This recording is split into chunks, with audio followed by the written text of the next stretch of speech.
दोस्तों नमस्कार। SN glory channel में एक बार फिर से आपका स्वागत है। डीएलएड सेकंड सेमेस्टर के अंतर्गत प्रोजेक्ट कार्य के लिए जो गणित में मिला हुआ है उसमें पहला जो है वो आगमन विधि तथा निगमन विधि की समझ विकसित करने के लिए गतिविधि मॉडल या सामग्री बनाना। ये पहला है गणित में डीएलएड सेकंड सेमेस्टर के लिए जो प्रोजेक्ट फाइल दिया गया है उसमें। तो आइए देखते हैं कि कैसे कैसे इसको हम बनाएंगे, क्या करेंगे। 4 आपको मिला है, उसमें से सिर्फ एक ही बनाना है। हम आपको चारों समझाएंगे, आपको जो अच्छा लगेगा उसमें से आप उसको एक चुन करके आप उसके बारे में आप लिखेंगे और बनाएंगे। अगर इस चैनल पे आप नए हैं तो आप इसको चैनल को सब्सक्राइब कर लीजिए और अपने मित्रों में इसको ज़रूर शेयर करिए। तो चलिए आते हैं, देखते हैं। तो पहला है आगमन और निगमन विधि के बारे में। तो आगमन और निगमन विधि होता क्या है, पहले इसको हम जान लें। तो आगमन विधि जो होता है, आगमन विधि का मतलब होता है, इसको दिया है अरस्तु ने, इसको दिया है अरस्तु ने। आगमन और निगमन दोनों विधियों के जो प्रतिपादक हैं वो अरस्तु हैं। आगमन विधि में क्या होता है कि सबसे पहले जो शिक्षक होता है, सबसे पहले जो शिक्षक होता है बच्चों के सामने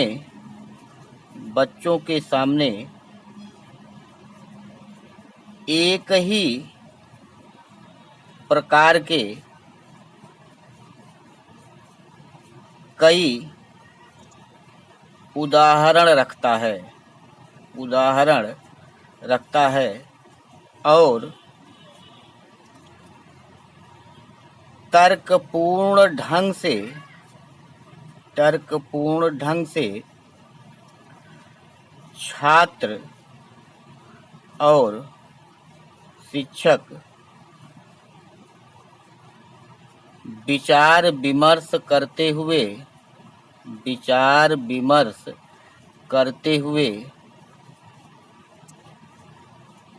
नियम की ओर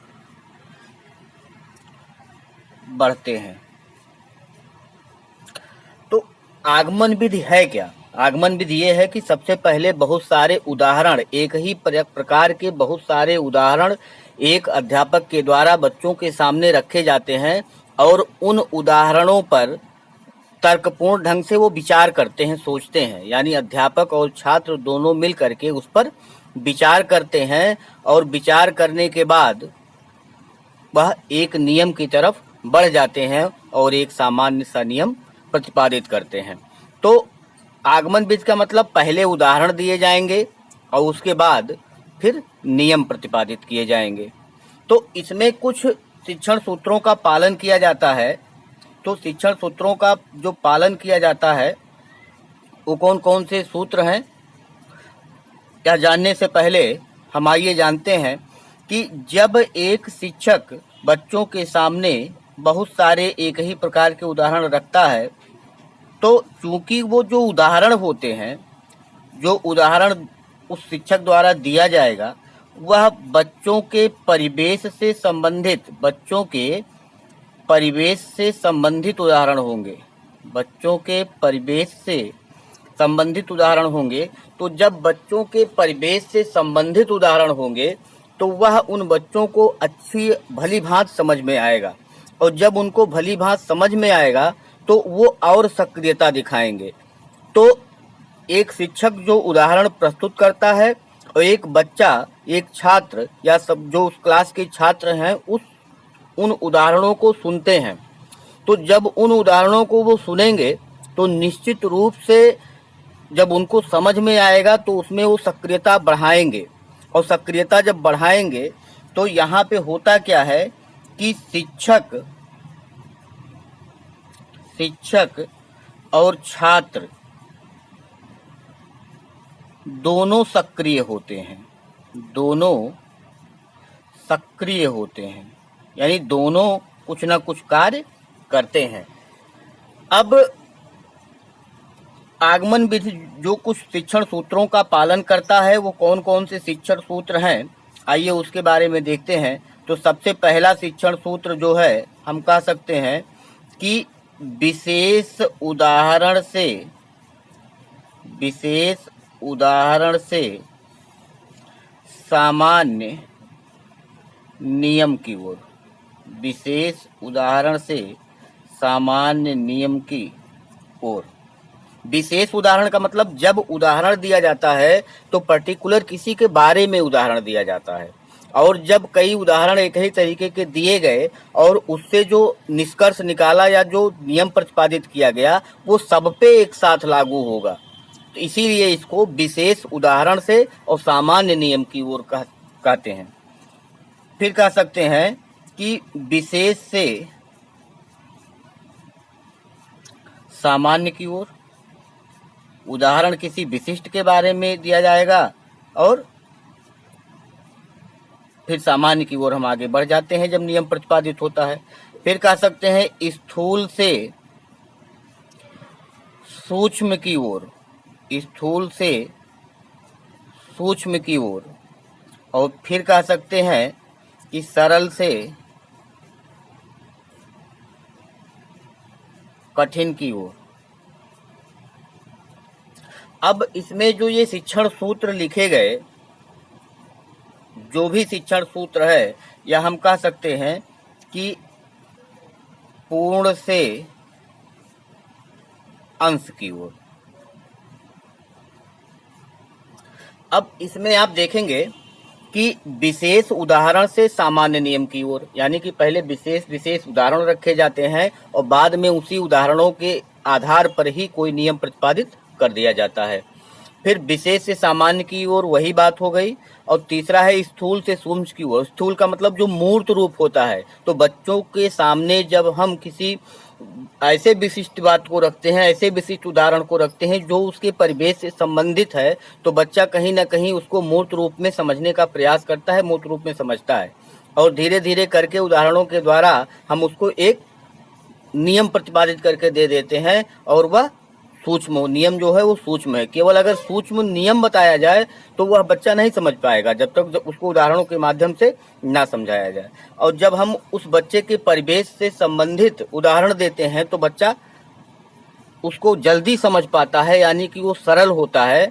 और अगर उदाहरण ना दिए जाए तो कठिन होगा, तो ये सरल से कठिन की ओर हो गया। पूर्ण का मतलब हम मूर्त रूप में उसके सामने रखते हैं। बच्चे को अगर बॉडी पार्ट्स पढ़ाना है तो सबसे पहले बॉडी के बारे में बताना होगा, मानव शरीर, और उसके बाद उसके एक एक पार्ट के बारे में बच्चा जब तक उस बॉडी को नहीं समझेगा, उस शरीर के बारे में नहीं समझेगा, तब तक उसके पार्ट के बारे में वह नहीं समझेगा। तो पूर्ण से अंश की ओर ये हो गया। इतने शिक्षण सूत्र इसमें कार्य करते हैं। अब अगर इसका उदाहरण, अगर इसके सोपान की बात करें तो आगमन विधि के सोपान, आगमन विधि के सोपान, आगमन विधि के सोपान में पहला सोपान विशेष उदाहरणों का प्रस्तुतिकरण, ये स्टेप 1 हो गया। स्टेप 2 के बारे में देखिए। सबसे पहले विशेष उदाहरणों का प्रस्तुतिकरण किया जाता है। फिर उसके बाद क्या होता है कि निरीक्षण करना, या इसी को कह सकते हैं कि विचार विमर्श, ये स्टेप 2 हो गया। फिर अगला स्टेप जो होगा स्टेप 3 सामान्यीकरण, सामान्यीकरण, या इसी को कह सकते हैं सूत्रीकरण, यानी कि सूत्र बना देते हैं। और इसका जो लास्ट स्टेप है इसको हम कह सकते हैं कि परीक्षण या सत्यापन, ये स्टेप 4 है। स्टेप 4 हो गया। तो आगमन विधि के सोपान की अगर बात की जाए तो 4 सोपान या 4 चरण, 4 स्टेप होते हैं।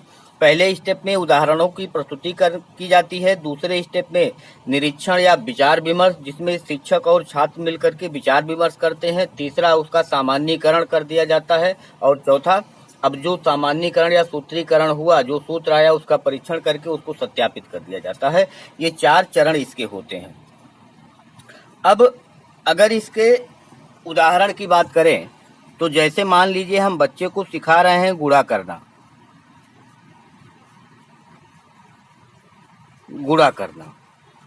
अब गुणा करना जब बच्चे को सिखा रहे हैं और उसमें हमने दिया कि यदि एक चिड़िया के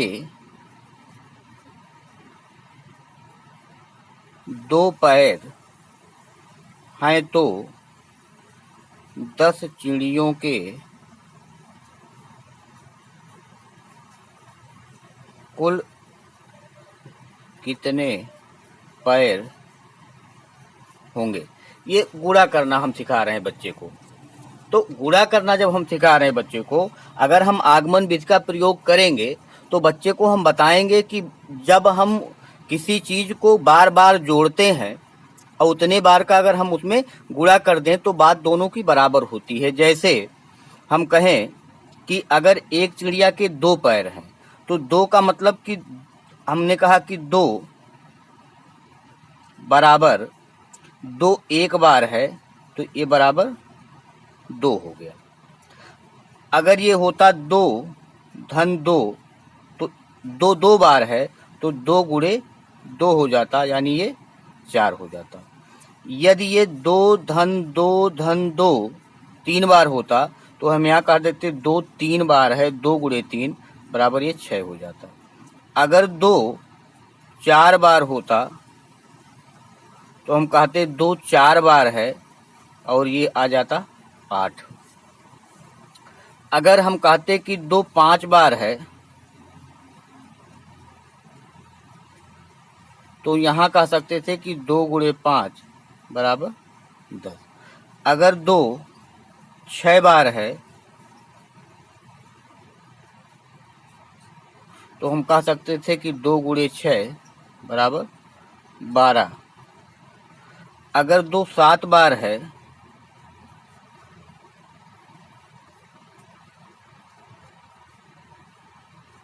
तो ये 2 गुणे 7 बराबर 14। अगर 2 8 बार है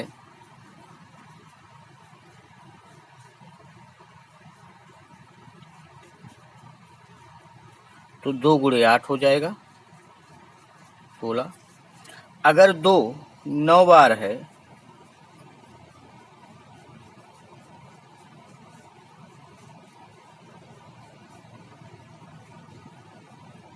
तो 2 गुणे 9 2 9 18। और अगर 2 10 बार है तो 10 बार 2 को जोड़ेंगे 3 3 6 और ये होगा 20। तो बच्चे के सामने हम ये उदाहरण प्रस्तुत किए कि गुणा होता क्या है। गुणा होता क्या है? गुणा का मतलब कि चाहे 2 को हम 2 बार जोड़ें और या 2 का 2 में गुणा कर दें, चाहे 2 को हम 3 बार जोड़ें या 2 का 3 में गुणा कर दें, या 2 को 4 बार जोड़ें या 2 का 4 में गुणा कर दें, 2 को 10 बार हम जोड़ें या 2 में 10 का गुणा कर दें, बात दोनों बराबर है। तो बच्चे को समझ में आएगा कि हाँ, वही जो हम 2 2 2 2 करके 10 बार जोड़ते हैं वही 2 गुणे 10 होता है। तो यह जो पद्धति है यह आगमन पद्धति है। और इसी पद्धति से तो बच्चा अब समझ जाएगा कि एक चिड़िया के 2 पैर हैं और 10 चिड़िया है तो 2 2 2 2 करके 10 बार होगा तो 2 गुणे 10 करेंगे और हमारा उत्तर जो आएगा वह 20 आ जाएगा और यही उत्तर हो जाएगा। तो ये आगमन विधि का जो है वो एक उदाहरण है। अगर आप चार्ट बना रहे हैं तो चार्ट में केवल अगर लिख रहे हैं प्रोजेक्ट तो प्रोजेक्ट में आप यहीं से शुरू करिए और ये पूरा लिखिए। और अगर केवल चार्ट आप बनाना चाह रहे हैं तो चार्ट में केवल और केवल ये उदाहरण इतना, यही चिड़िया, एक चिड़िया के 2 पैर हैं तो 10 चिड़ियों के कुल कितने पैर होंगे, केवल चार्ट में यही इतना आप बना सकते हैं। ये आगमन विधि पे चार्ट बन जाएगा, हो जाएगा। अब अगर निगमन विधि की हम बात करें तो निगमन विधि जो होगा,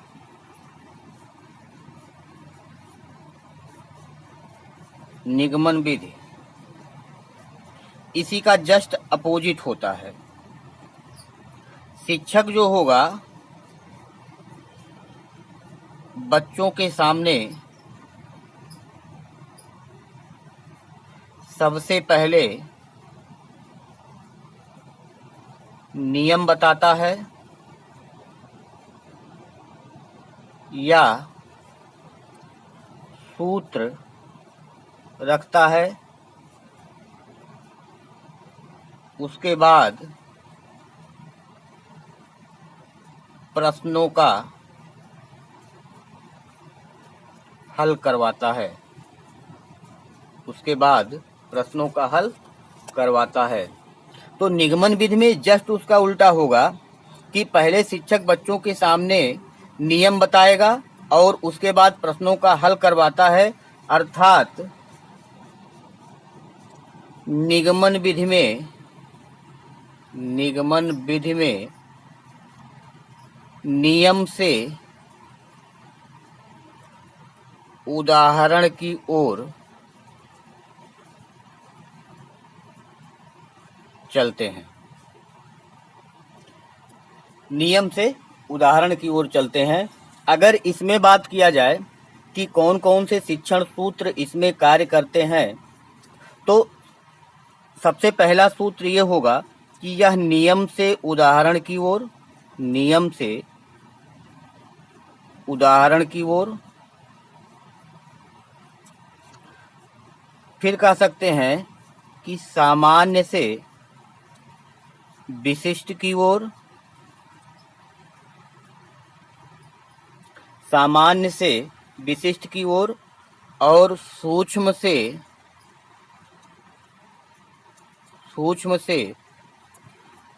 स्थूल की ओर, या कठिन से सरल की ओर। ये 4 शिक्षण सूत्र जो है ये यहाँ अप्लाई होते हैं निगमन विधि में। तो यह विधि जो है निगमन विधि की, सबसे पहले हमने फार्मूला बता दिया। फार्मूला कैसे डेवलप हुआ ये हमने नहीं बताया। फार्मूला कौन सा है, जैसे हमको अगर मान लीजिए कि लाभ हानि पढ़ा रहे हैं तो बच्चे को सीधे हम बता दिए कि लाभ बराबर विक्रय मूल्य ऋण क्रय मूल्य। अब विक्रय मूल्य क्या होता है, क्रय मूल्य क्या होता है, लाभ क्या होता है, इसकी कोई जानकारी उस बच्चे के पास नहीं है।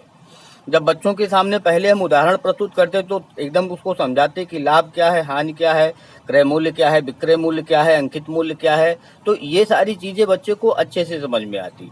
जो आगमन विधि होता है वो छोटे बच्चों के लिए, और जो निगमन विधि होता है वो बड़े बच्चों के लिए बहुत ही अच्छी विधि मानी जाती है। अगर हम इसके उदाहरण की बात करें, इसके अगर उदाहरण की बात करें